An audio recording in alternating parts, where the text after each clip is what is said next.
पासून तिची आतुरतेनं वाट पाहते, येशील ना मला भेटायला. कोणीतरी खूप सुंदर म्हटलंय की माणसानं सोन्यासारखं असावं, माणसानं आयुष्यात सोन्यासारखं असावं. परंतु मला असं वाटतं माणसानं सोन्यासारखं कधीच नसावं.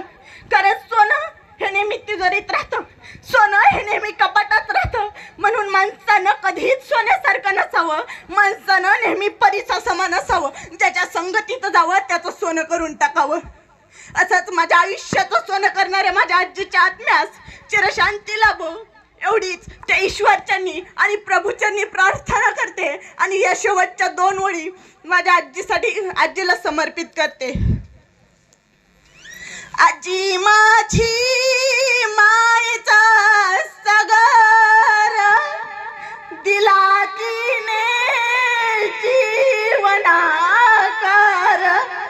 आजी माझी मायेचा सागर, दिला तिने जीवनाकार.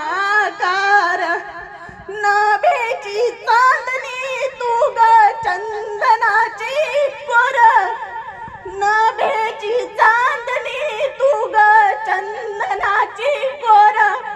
शीतल तुझी छाया मला हवी जीवनभर, शीतल तुझी छाया मला हवी जीवनभर. तुझ्या शीतल छायेमध्ये आजी, तुझ्या शीतल छायेमध्ये उभा आयुष्य जगेन. आजी देवापाशी सुद्धा मी तुलाच ग मागेन. आजी माझी मायेचा सागर, दिला तिने जीवनाकार, दिला तिने जीवनाकार.